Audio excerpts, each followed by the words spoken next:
All right, let's dive right into this explainer and challenge literally everything we thought we knew about what makes a truly successful leader. I want you to picture the perfect executive in your mind for just a second. Are they fiercely competitive, armed with this unmatched strategic vision, maybe driven by a relentless winner-take-all attitude? I mean, for decades, corporate culture has celebrated that exact archetype. But what if the data tells a completely different story? Today, we're going to unpack some fascinating evidence-based research that completely flips the script on leadership. We're going to look at the hard data behind success, and it points to a skill most people entirely overlook. Thousands of years ago, philosophers like Aristotle were already mapping out what has become the ultimate corporate advantage. Knowing yourself is the beginning of all wisdom. It turns out modern business success doesn't start with knowing the market better than anyone else. It doesn't start with aggressive networking, and it definitely doesn't start with ruthless efficiency. It starts with knowing yourself. And today, we actually have the longitudinal studies to prove that this ancient philosophical concept is the single most critical driver of bottom-line results in the modern workplace. So, here's how we're going to break this down today. First, the ultimate leadership skill. Second, defining true self-awareness. Third, the cost of ego. And fourth, cultivating a daily habit. Starting right off with part 1, the ultimate leadership skill. If you had to guess the absolute #1 predictor of leadership success, what would you say? Take a second to really think about it. Most of us instantly jump to hard skills, right? We value business acumen, we look for financial wizardry, or the unique ability to forecast emerging market trends. We've been so heavily conditioned by business schools to believe that these tangible, highly measurable skills are the ultimate predictors of who makes it to the top, and more importantly, who manages to stay there. But here's the thing. Standard answers like strategic foresight or technical expertise are actually completely overshadowed by one thing: self-awareness. It sounds totally counterintuitive, right? I mean, we spend years getting MBAs, studying complex strategy, building intricate financial models, but the research points to something far more internal. The ability to look inward actually trumps the ability to look outward at the market. And we're not just talking about some quick online survey of mid-level managers here. Cornell University and Green Peak Partners conducted a massive longitudinal study analyzing 72 highly successful top-tier executives across 31 different global firms. By tracking these specific individuals over a long period of time, researchers weren't just looking for short-term wins. They were searching for the underlying DNA of sustained high-level corporate success. They wanted to see what actually set the absolute best apart from the rest, especially when the pressure was highest. And wow, the data was clear. Executives with harsh, winner-take-all styles actually diminished financial performance. Leaders who prioritized ruthlessness and individual glory lagged behind in almost every single performance dimension. Meanwhile, those with strong interpersonal skills and high self-awareness drove consistently superior bottom-line results. The key takeaway from the researchers is just profound. Soft values drive hard results. Being highly self-aware makes you significantly better at working with diverse individuals and complex teams, which directly and positively impacts the company's financial success. Moving right along to part 2, defining true self-awareness.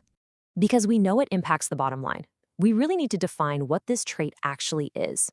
According to the Apex Positive Leadership Research, this conscious understanding is an absolute cornerstone. It fosters trust, it drives leading with integrity, and it's particularly essential when you're navigating highly complex challenges and dealing with diverse, sometimes competing communities. You simply cannot make informed, grounded decisions if you are totally blind to your own internal operating system. True self-awareness means taking a flashlight to your own motivations. Organizational psychologist Tasha Urich breaks this down into some really specific dimensions for us. High internal self-awareness means clearly understanding our values, like knowing what actually matters to us. It means understanding our aspirations, deeply recognizing both our strengths and our glaring weaknesses, and crucially, seeing our reactions in real time. It's not just about taking a personality test and knowing what you're good at. It is about observing your own emotional state in the middle of a stressful meeting and recognizing exactly how your frustration or anxiety is rippling out and impacting your team.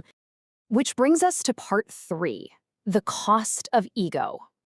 To really see this in action, let's look at a deeply personal story from a Forbes article about Dr. Xiaokang's son, the founder of CNC Reservoirs. Dr. Sun had achieved massive professional success, building this formidable, highly respected company. But at home, his severe lack of self-awareness was literally tearing his family apart. He discovered that the exact same defensive, egocentric patterns that made him impatient and limited intimacy with his wife and son were making him overly controlling and severely limiting his judgment at work. It was a massive wake-up call for him. The boundary between our personal flaws and our professional leadership is essentially non-existent.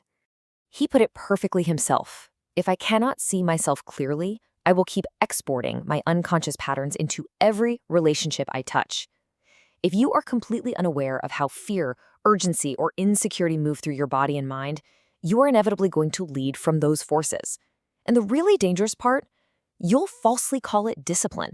You'll convince yourself that you're just holding people to a high standard, when in reality, you are unconsciously projecting your own unresolved issues, your stress, and your ego right onto your employees and your family. So the point here is that leadership isn't just about your capacity to solve complex problems or push through adversity. It is revealed in the emotional climate you transmit to others. Think about the difference between what you produce, your intellect, strategy, execution, and what you transmit. Are you creating an environment of deep calm, or are you actively transmitting anxiety? Are you building genuine trust, or are you forcing your team to operate with extreme caution? Without self-awareness, leadership becomes entirely self-referential. You tell yourself a highly flattering story about your own drive, while your team silently suffers the reality of your stress and relentless pressure.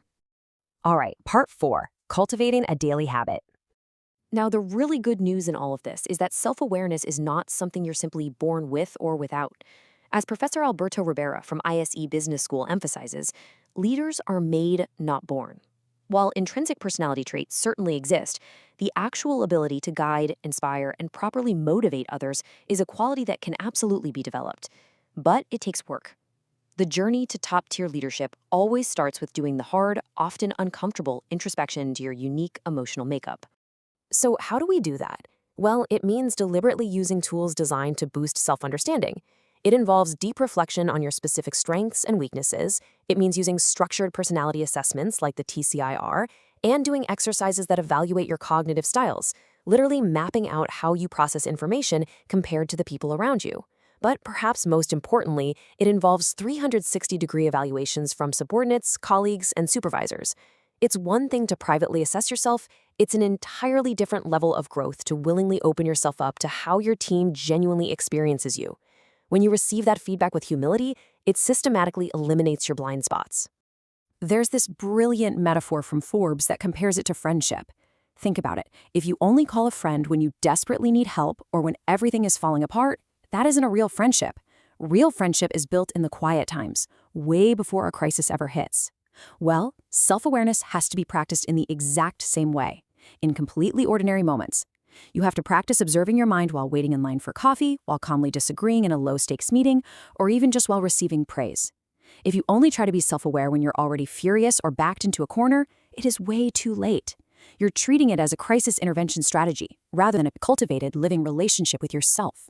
When awareness actually becomes a daily habit, you completely shift from simply reacting to pressure to being a conscious presence. You narrow the gap between how you think you show up and how you are actually experienced by others. Over time, you stop relying on apologies and hindsight. You catch your ego, you catch your fear, and you catch your defensiveness in real time. And you interrupt the damage before it ever takes form. That right there is the true definition of emotional maturity and leadership. So, I'm going to leave you with this one provocative question to chew on. Look closely at the emotional climate you create around you. Are you leading from a place of conscious awareness? Or are you just exporting your unconscious fears into every relationship you touch? I hope this explainer helps you lead from a place of true clarity rather than habit and encourages you to do that internal work that drives true, hard results.